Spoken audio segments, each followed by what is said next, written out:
Susquehanna University in Sells Grove, Pennsylvania, and a cum laude graduate of the Georgetown University Law Center.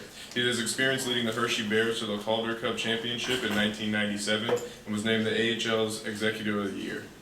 He was the GM of Hershey Park Arena and Hershey Park Stadium, leading both venues to record revenue and attendance figures during his tenure. He was the assistant general manager of the Tampa Bay Lightning from 1998 to 2002 and the general manager from 2002 to 2009.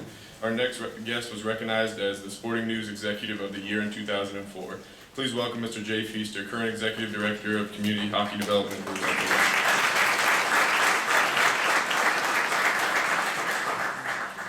Thank you very much, Luke. I appreciate that.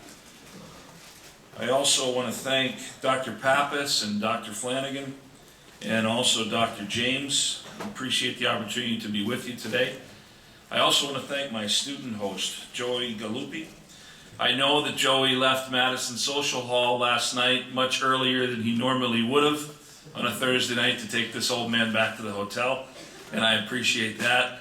And then this morning when I couldn't find a parking spot, he actually came out and rescued me, found me, parked along the side of the road trying to figure out where to park and escorted me to a parking spot. So I'm very, very grateful for your help this weekend. This is the pinnacle for the Tampa Bay Lightning. Tampa Bay Lightning were founded in the 92-93 season, was the inaugural season. Prior to the 02-03 season, they'd made one playoff appearance and had never won a playoff round.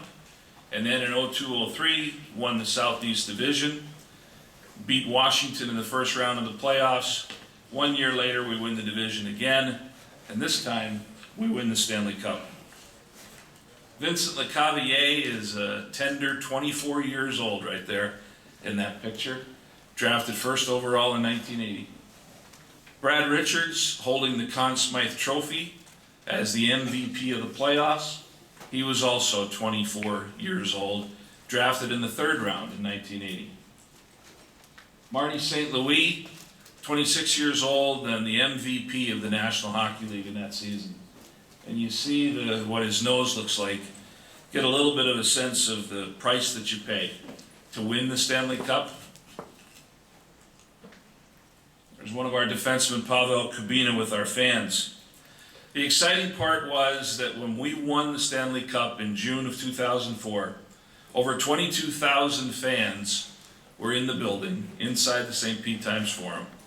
Another 20,000 people were out on the plaza that's adjacent to the arena, watching the game being broadcast on the parking garage wall. So literally over 40,000 people downtown at the arena, in the arena area, on that night we won.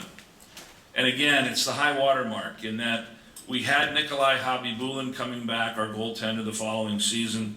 We had to get Marty St. Louis re-signed, but obviously we intended to do that.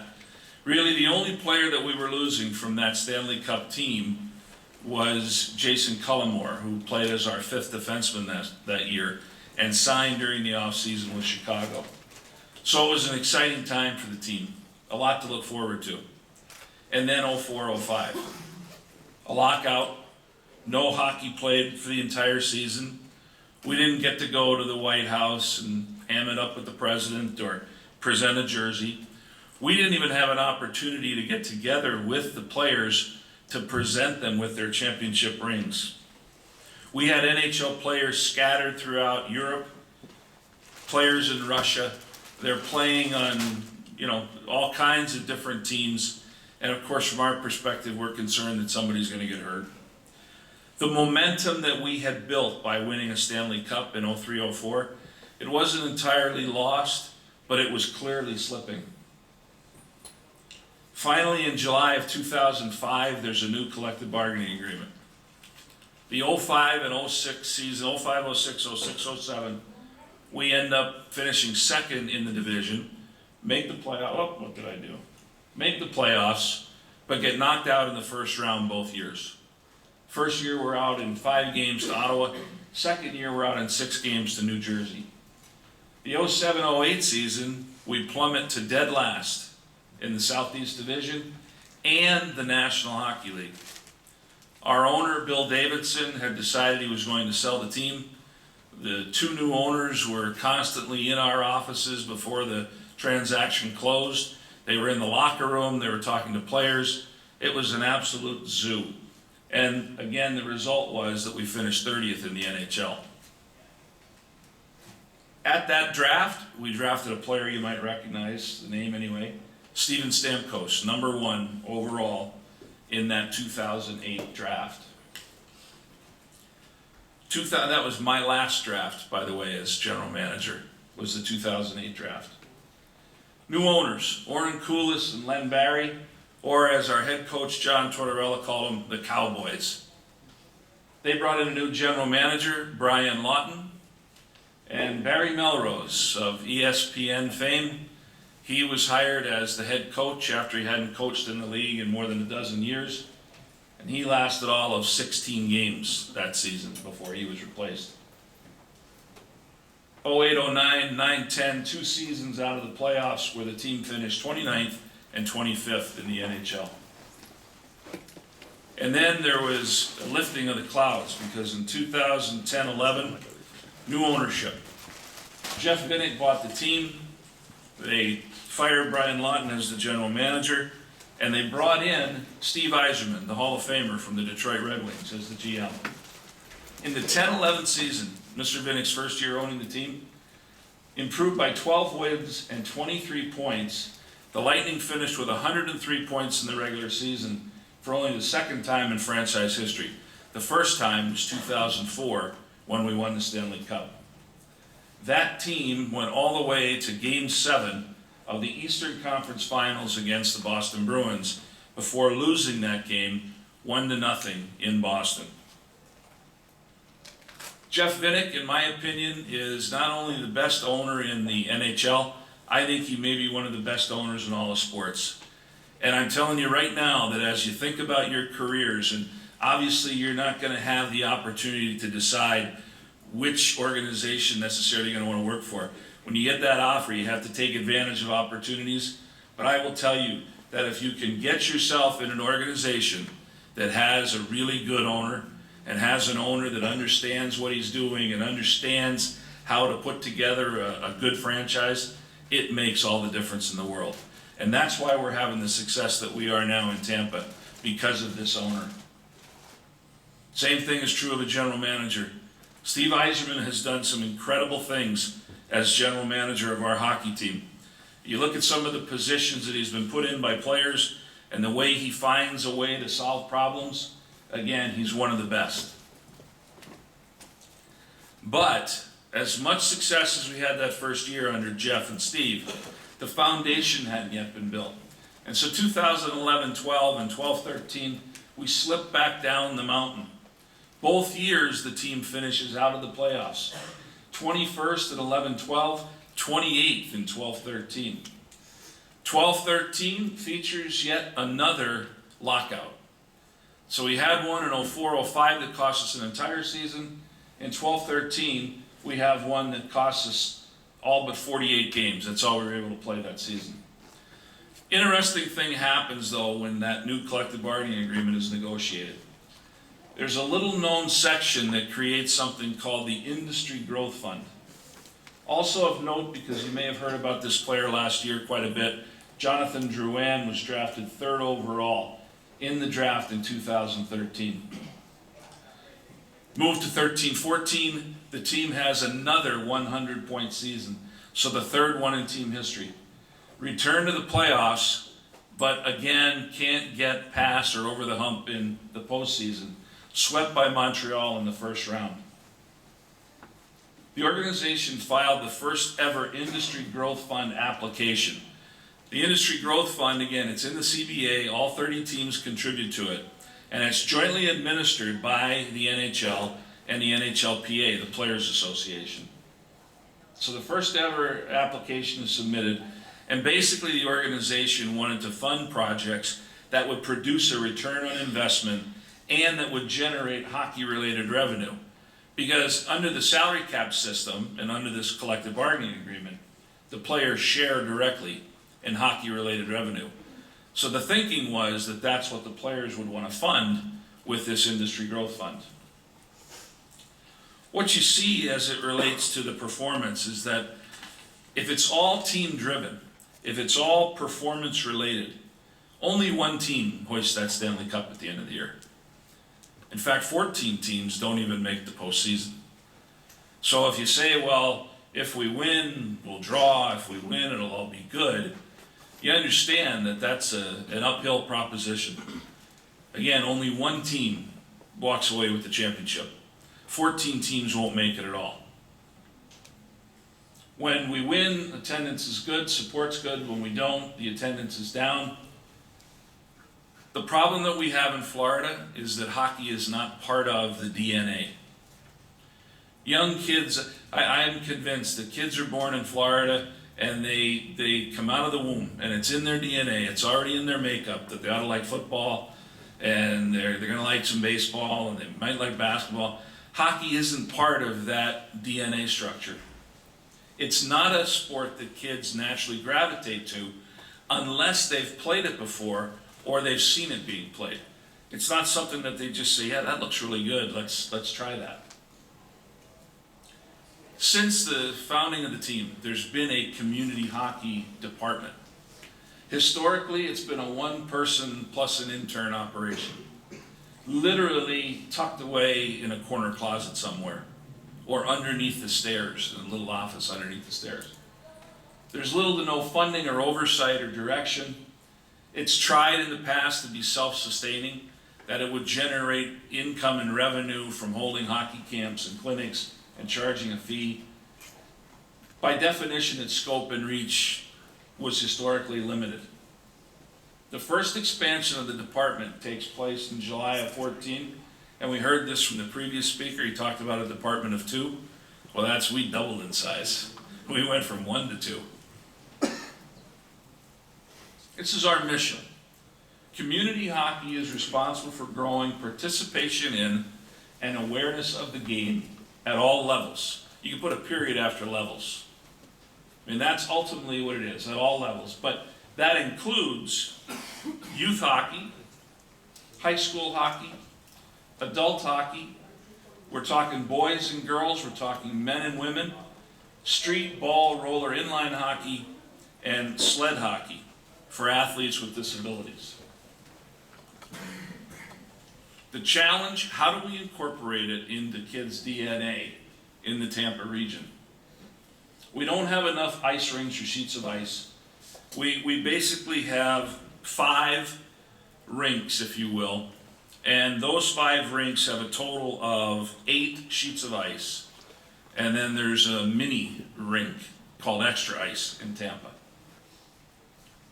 We don't have an opportunity to skate outside. It's not as though the ponds freeze over in the winter. So the challenge we have is, how do we get sticks in kids' hands? And the answer to that is, one of the answers is through the Industry Growth Fund. Our program is called Build the Thunder. Our Build the Thunder application was a 65-page, full-color, glossy program that we submitted to the NHL and the NHLPA. And we said that over a 5-year period, we will equip the Thunder, which is one tenet. We're going to put 100,000 Lightning logo street hockey sticks and balls in kids' hands. We're going to deliver 500 complete sets of street hockey gear to local elementary and middle schools. And we're going to train 500 plus PE teachers in street hockey. Second tenet, train the Thunder. We're going to offer 10,000 hours of progressive training opportunities in both street and ice hockey, as well as off-ice training. We will also assist with the formation of street and inline roller hockey leagues. The third tenet, develop the Thunder. We're going to generate 1,000 new youth hockey registrations with USA Hockey as a result of our programming. If we're able to do that over the 5-year period, it will effectively double the number of youth players that we have in the market right now. Guide the Thunder, using ice hockey to teach life skills and leadership lessons to 100 economically disadvantaged 7th graders in Tampa. and it will continue on a year over year, so that after 3 years, we'll have 100 and we'll continue to have 100 as we take them through high school. The fifth tenet, create the Thunder by creating 10 junior varsity or development teams to play in the Lightning High School Hockey League. So there's the program, Build the Thunder. 1,000 sticks and balls, 10,000 hours of training, 1,000 new youth players registered with USA Hockey, 100 seventh graders on an annual basis after 3 years, and then create the Thunder, 10 JV teams. A 5-year commitment, $6 million in funding through the Industry Growth Fund, Jeff Vinnick, and sponsors. Give you a little sense of just what a great owner Jeff Vinnick is. When we submitted our application and we got the word back from the league and the PA, they didn't fund it at the full level. They obviously didn't give us the $6 million that we asked for. And so we went back and said, okay, it's about 25% less than that. So we went back and revised the numbers, do 25% fewer on each one of them. So we'll do 75,000 sticks and we'll do 7,500 hours right on through. And when Jeff Vinnick saw that and heard that, he called our team president and said, tell Jay that he has all the funding that he needs. We're going to go ahead and do it. So he stepped up and funded the rest of that so that we could continue to do this as our program. Equip the Thunder. Here are the results from last year. We use Lightning alumni and street team staff to go into schools, and we basically present a skills clinic and we scrimmage in the PE classes all day. We have 2 different street teams, we have 2 different vehicles we take out, we get 2 alumni, and we go out and spend the entire day in PE. If you interact with us in the PE class, when PE is finished, you get a Lightning logo stick and ball to take home with you. Last year, we distributed 33,378 street hockey sticks and balls. Again, the goal over 5 years is 100,000. So well on our way in year 1. We went to 126 schools and we distributed 128 complete sets of street hockey gear, because we also distributed to a PAL organization and a community center. We formed 4 street hockey leagues with an additional 4 leagues set to come online in 16-17. Here's the champions of one of those leagues. This league, the Central Florida Charter Athletic League. What's interesting is this is the elementary champion team. The middle school championship team, there's RCMA Academy out of Wamama. So these are the kids of migrant workers. And the facility that they have, there is no basketball court, there's no indoor gym. They played their games in a parking lot. They would measure off the parking lot. And when we went there in December of last year, we asked them, how many of you have ever held a stick? How many of you have ever played? And not one person raised their hand. They had never played.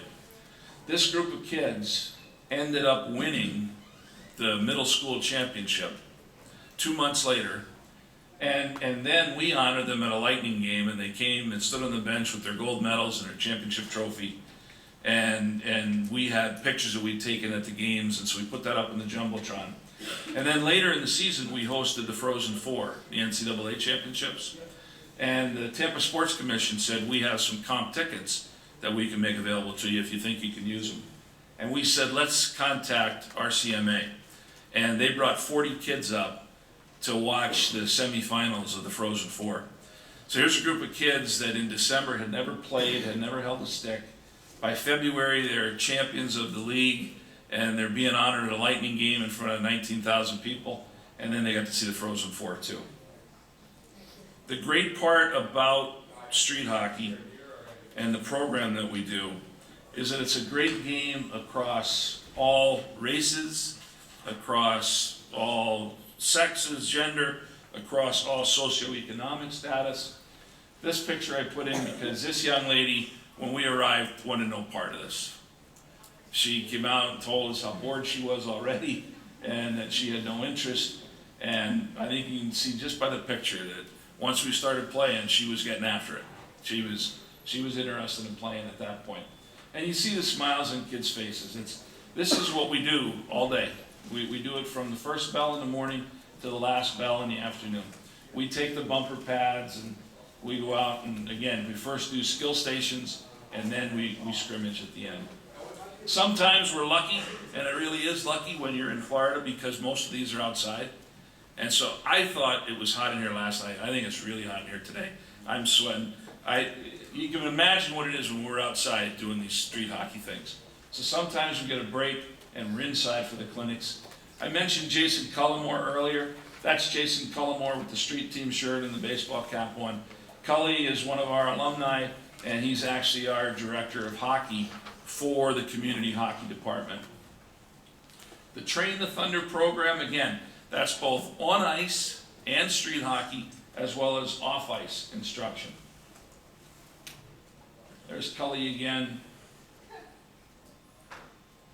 The results of that program last year. We offered and made available 3,200 hours of progressive training against our goal of 10,000 over 5 years. So again, you see that just as with the stick distribution, we're well on our way to achieving that goal of 10,000 hours. Last year, according to USA Hockey, 263 new youth hockey players registered in our immediate market. Again, a goal of 1,000 over 5 years. If we can do that, it will effectively double the number of kids playing. Last year, unfortunately, we were not able to do the Guide the Thunder program. It literally took us a year of working with the school district in order to get all of the guidelines for the program put in place so that we could then take it to the board and have the board approve it. The great news is we achieved that in May of this past year, and so now we're fully up and running. 35 students from 2 local middle schools are enrolled in the program. And we see already the interest that it is generating within the schools. In this program, we provide the kids with school uniforms or school clothes. We give them a certificate that they can go get a pre-participation medical exam. We hire 2 tutors at each of the middle schools we're working with. They go and spend an hour with the tutors. We provide our staff, our Tampa Bay Sports and Entertainment staff, they serve as mentors. So each of the kids is assigned an individual mentor. We have a workbook that we have the mentors do with them, a character type development workbook. We then bus them, we provide them with a snack at the school. We then provide the transportation to the rink. We pay for their USA Hockey registration. We provide all of the gear. We have a full-time coach dedicated to that group of kids. And then they go out on the ice for an hour and learn how to skate and learn how to play the game. We then have them change into their workout clothes. They go next door where there's a certified professional trainer who's working with them on off ice. And then we feed them before they get on the bus to go back to the school where they're picked up by their parents. We don't expect to create the next first-round draft pick in the NHL. But what we hope is that we're helping create leaders. We're helping create productive members of their communities. We're helping to show different opportunities, helping kids learn skills, and helping to expose them to things that they otherwise wouldn't get an opportunity to experience. And again, last year we had 4 JV teams we created against that goal of 10 over 5 years. We entered into a formal memorandum of agreement with the Hillsborough County School Board, which is the district is the 8th largest in the United States. And that agreement enables us to continue working with the elementary and middle schools on the Equip the Thunder program, giving the sticks and balls. It set the terms and conditions of working with these 2 middle schools on Guide the Thunder. And what I'm really excited about is that, again, because kids are not exposed to the game naturally, we actually, the district has agreed that all of the middle schools in the district, that they will teach a 2-week course, 2-week module on street hockey. So we're talking about 55 middle schools, and those kids will actually have a 2-week module that they will learn how to play the game. We've already conducted teacher training sessions, and we now have to get out to all of those middle schools before the holiday break, December 16th, and do these clinics because we have to donate the complete set of gear so that when they come back from the holiday break, they're ready to implement the teaching. It's exciting for us. Also of interest is that the curriculum itself was written by one of our employees, by one of our community hockey employees, who actually used to be a teacher in Arizona, used to be a PE teacher, and so she drafted the curriculum and did it in total compliance with all the Florida Department of Education standards. That's not the only program, though, that we do under the Industry Growth Fund. Prior to our starting Build the Thunder, the league had already come up with a program with the Players Association called Future Goals. That's Alex Killorn. Basically, Future Goals, it's computer generated. It uses computers and gaming and hockey concepts to teach science, technology, engineering, and math.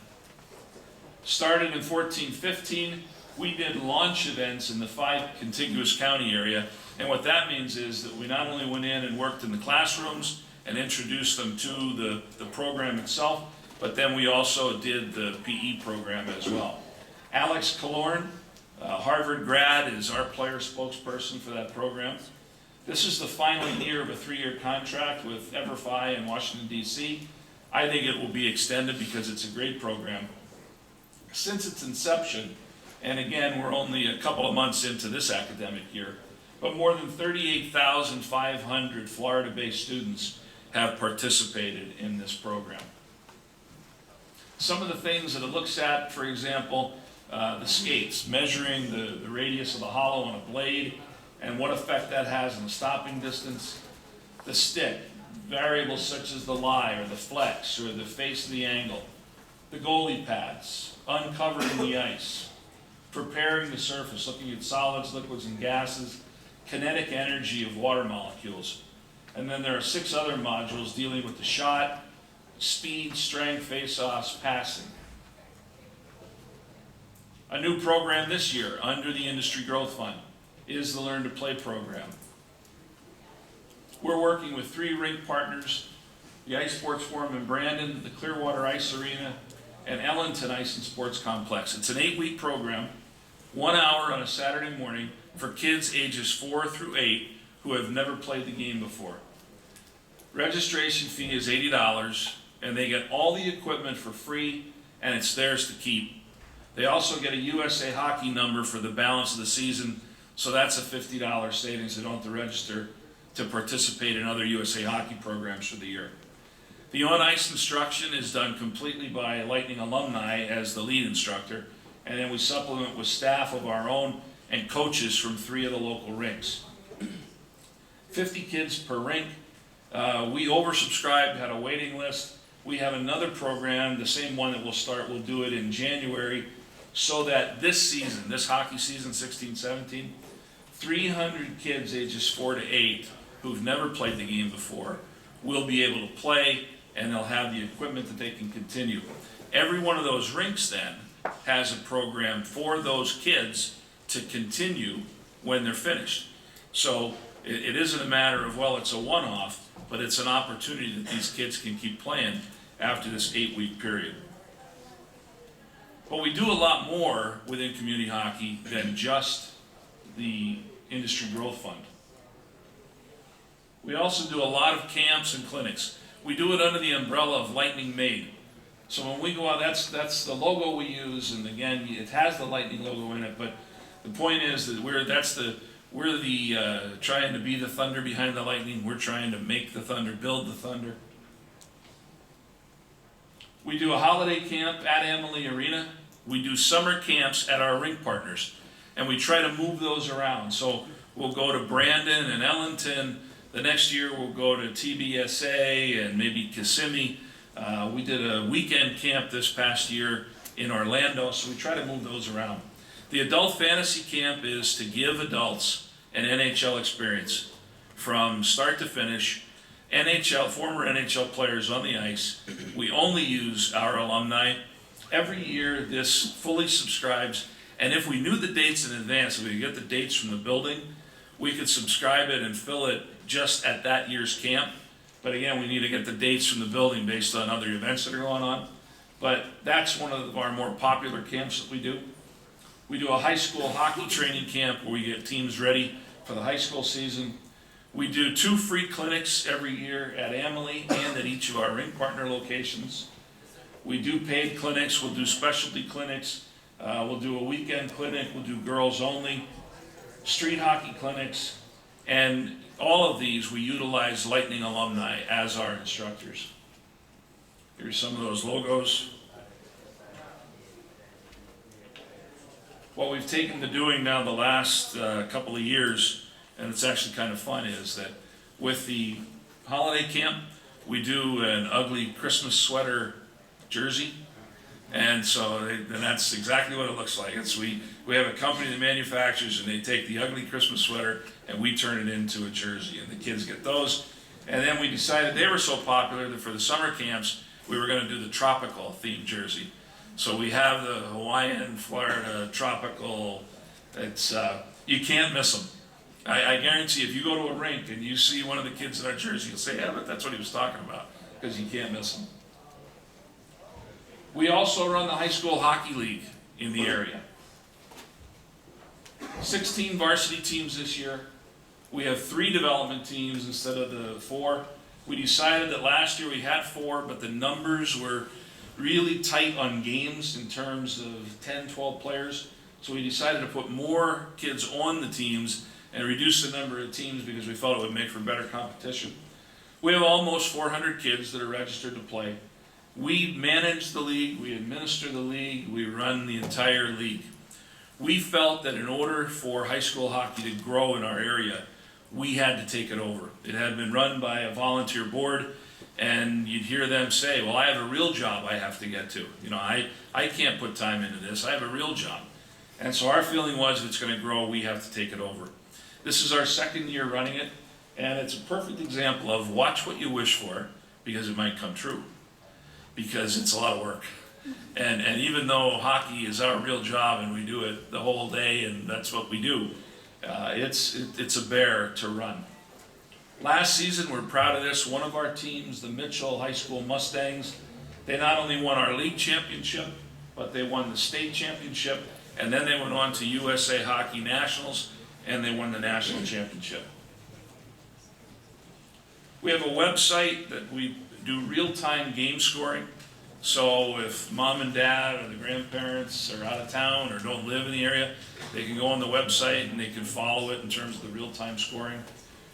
One of our sponsors, Johns Hopkins All Children's Hospital over in St. Pete, this year we provided baseline concussion testing for all of our players and pre-participation physicals. So this way, if a kid gets his bell rung or her bell rung during the season, we have that baseline testing, and so the doctors can determine exactly where the athlete is on that return to play spectrum.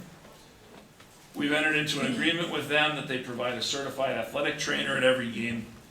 We have sponsors such as Honda with a Player of the Month and a Goalie of the or Player of the Year. Lowe's does a Goalie of the Month and Goalie of the Year. We do an end of season banquet where we give academic awards as well as hockey awards and gifts for all the seniors. 6 to 8 of our games are typically on Bright House Sports Network, including the championship game, which is played at Amalie Arena, as is the All-Star game for the high school. Other Lightning Made programming that we do, Hockey Day in Tampa Bay. We'll talk a little bit more about that in a minute. We do Street Lightning presented by Chase, which is its own program. We do an annual street hockey tournament on the plaza where the kids vie for the Cullimore Cup. We have a Chase Your Dreams program, again, teaching kids how to play the game. We do Mites on Ice, and we sponsor Mite Jamborees. Hockey Day, it's an annual event where we highlight every aspect of what we do in community hockey. We do a street hockey tournament, we do youth games inside the arena, we do a Battle of the Badges, police versus firefighters, and we put our alumni on both of the teams. We do a Lightning sled hockey exhibition, again, with alumni on both of the teams. We play the high school championship game and all-star game. We have in the past done college games as well, USF and University of Tampa, for example. This year, we're looking to do the Lightning alumni against the Boston Bruins alumni. So we're excited about that. And again, just an opportunity to showcase everything we do. Chase programming, we talked about the Street Lightning presented by Chase. Basically, we take sets of equipment, street hockey equipment, and we'll go to Boys and Girls Clubs or YMCAs or Hillsborough out of school time, after school care programs. We go do the same thing. We do a clinic and then we scrimmage. We'll take half the group out to do the hockey, and then we have the other half inside working with staff, and they're working out of workbooks where, again, we use hockey concepts to teach STEM concepts so that there's a real academic piece and a real world piece.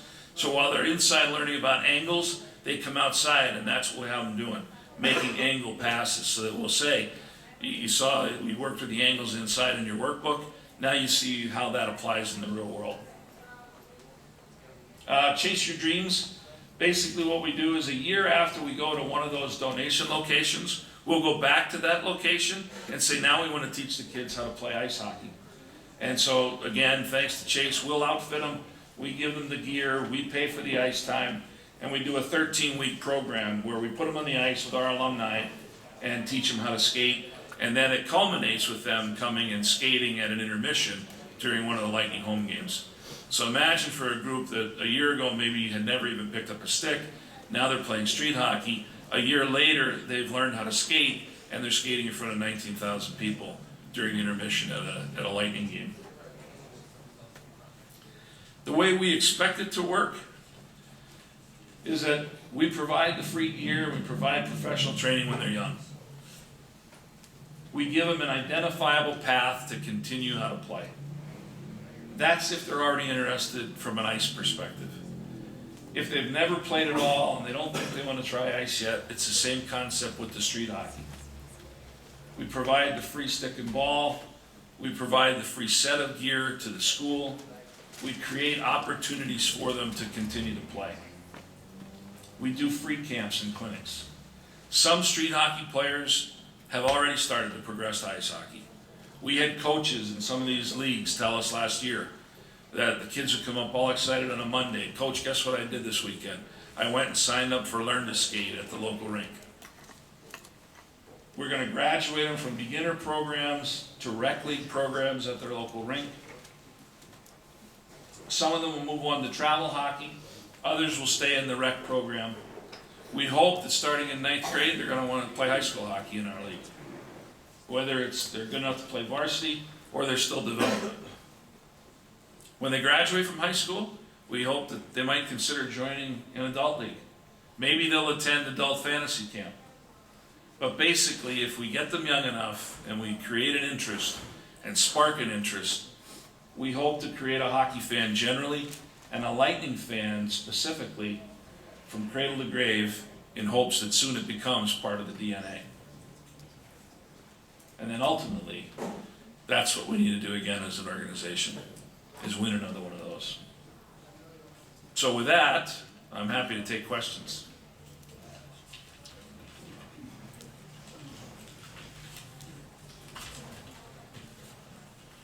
Hi, Mr. Feaser. My name is Devin Palm, and I was wondering, what was your main focus in law school and your studies, and do you feel like your studies have helped you at all in your career? It's funny, when I went to law school, I went to Georgetown University Law Center, and when I went to law school, my goal was that I wanted to become a prosecuting attorney. And my idea was that I'd become an assistant district attorney back in central Pennsylvania, which is where I was born and grew up. And then I'd parlay that into politics. I get into politics. I was a poli-sci major at Susquehanna, and it's one of the reasons I went to Georgetown, because I wanted to be in Washington. I wanted to be in that city. And that was fine, except that two things happened then. One is that a buddy of mine actually took a semester off, and he went and helped on a political campaign. And I would take his wife, who was still living in DC at the time, while he was in the sabbatical, I would drive her to see him on a weekend. I'd go see my folks.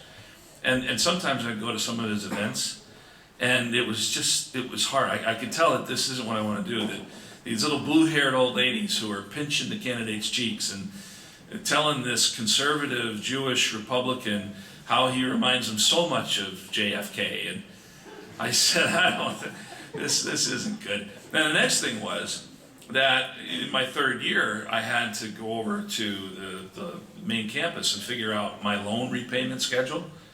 And I realized that there's no way that I could be an assistant district attorney and provide for myself, let alone think about starting a family or anything else. And so the track that I took there was basically just a general law track. I didn't, I didn't specialize in anything, but I had labor law, I had contract negotiation, I had tort, like the things that you would take typically as a law student. And when I got out, I practiced for 2 years with a law firm in Harrisburg, Pennsylvania, and then I went inside at Hershey Entertainment and Resort Company. And I will tell you that I don't ever regret having gone to law school. It's another 3 years of your life, I know, but I always felt two things. One, I could do my own, I can understand the collective bargaining agreement. I don't need someone to interpret the CBA for me. I can negotiate my own contracts. I can negotiate with player agents. I can negotiate our affiliation agreements, whatever it may be. I can negotiate my own deals. Labor law, I understand labor law. I understand immigration. So I always felt that it was really good from that perspective. The other thing I thought, though, and I've always believed this throughout my career, the insurance policy of knowing that you never had to do something you didn't want to do because you needed to keep that job. Because I've always felt that if it ends tomorrow, I can go hang that shingle outside. And it may not be easy for a while, but I can write wills and I can do that I could use that law degree and I could support myself and my family. So if you're thinking about it, I know I was talking to someone last night who said that they were thinking about going to law school. I think it's a great thing. While we have enough lawyers, law school teaches you how to think, it teaches you how to process that information, and I've always found it helpful. Hi, Mr. Feaser, earlier, Allie Forbes. My question is, you talked a lot about growing the hockey culture. Talk a little bit about the contrast, because you had been in Calgary before. So obviously, in a franchise like the Flames, that culture is already there. You don't need to kind of bring it along. So can you just talk a little bit about the stark contrast between the two different locations? Sure, it's a very dramatic and stark contrast, as you can imagine. I mean, I always felt that we had arrived when, after we won the Cup, and we missed that 04-05, but then we started back in 05-06. I was at the grocery store one Sunday morning after church, and I had two of my kids with me, and the lady in front of me at the checkout line recognized me. And we had lost the night before to the Panthers. That was a good game. It was like a 3-2 loss. And this lady, what's wrong with the hockey team? What's going on? Well, they were terrible last night. And I smiled, and well, it's a long season. It was game 1 of 82. But I said to the kids afterward, I said the great part about that is that, somebody in line at the grocery store wants to talk about hockey. Whereas in Calgary, the game is bigger than religion. I mean, it is a religion. There is nothing more important. There's nothing. It's 24/7. It's 365 days a year, 52 weeks. Like, it is that big and that important. Contrast the difference. Like there it happened in the grocery store. The difference in Calgary is, and this is the honest to God's truth, that during the sharing of the peace during Mass, peace be with you, right? Let's offer each other a sign of God's peace. During Mass, what happened last night? What's going on? Hey, we're in church here. Give me a break. I don't want to talk about the hockey team here. Peace be with you, sir. But it's dramatic. It's so much so that we have these monthly conference calls with the youth hockey representatives in the National Hockey League, hockey candidates on the call, USA Hockey is on the call, and it's a monthly thing. 9 months out of 10, you don't even get half the Canadian teams to participate just because they don't have to. So it's a big difference. But if you talk to Hockey Canada right now, Hockey Canada is trying to impress upon teams in Canada not to get too complacent, because as demographics shift and as immigration patterns shift, what they're finding right now in Canada is that a lot of kids, it's not part of the DNA to play hockey, but it is part of the DNA to play soccer. And so that's a concern, is that, you know, we need to make sure that we're doing enough to cultivate the youth market, because we don't want to be losing kids to other sports. Yeah.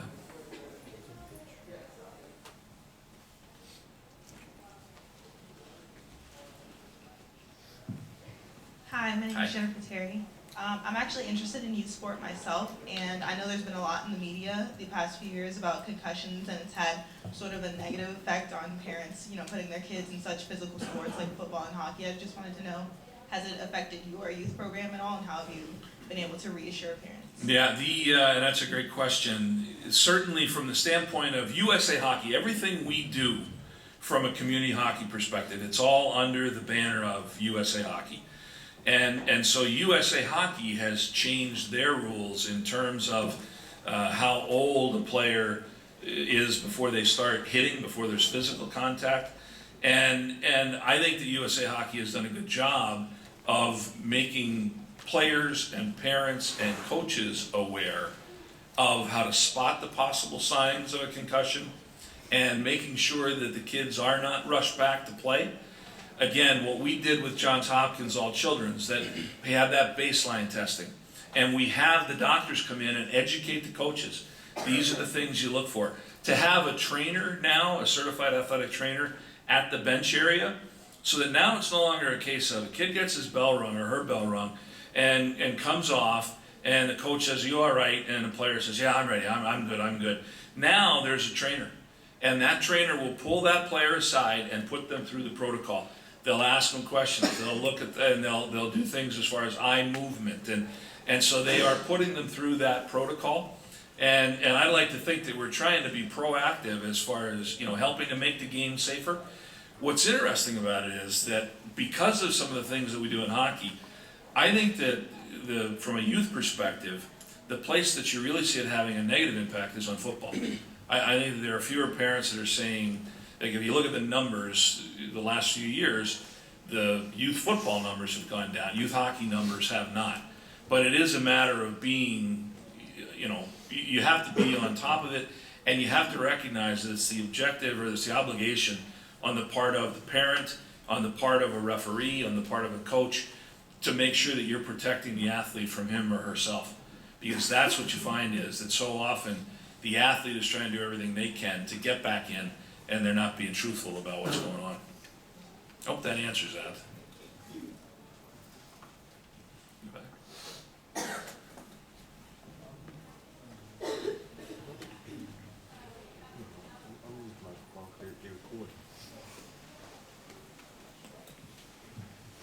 Hello, I'm BJ Fletcher, and kind of stepped out for a minute, so I might have missed this if you had stated it.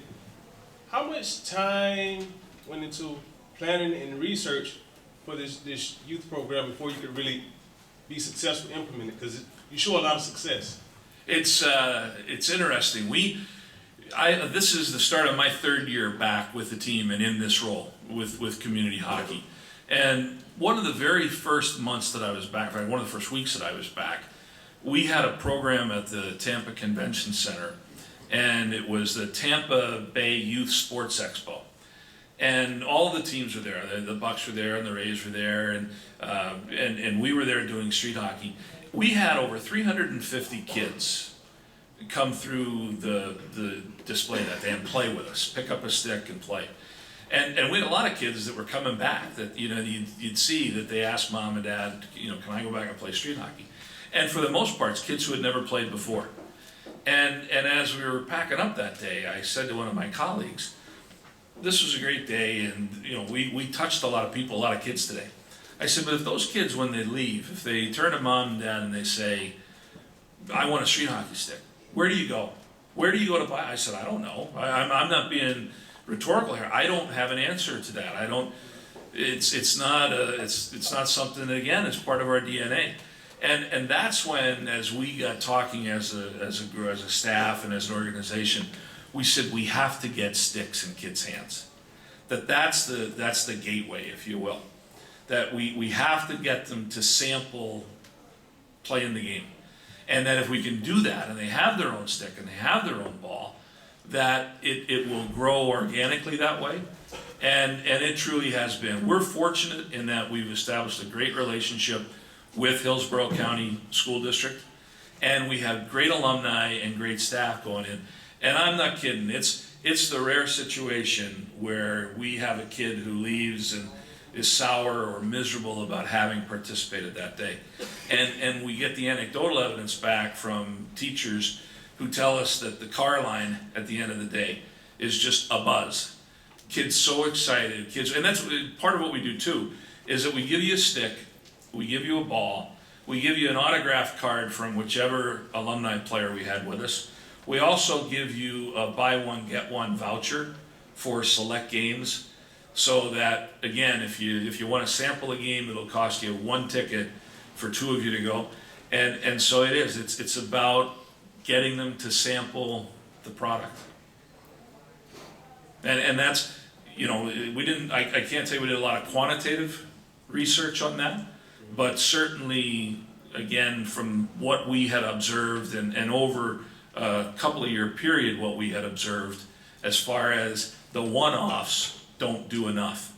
We need to have it be something that can be sustaining.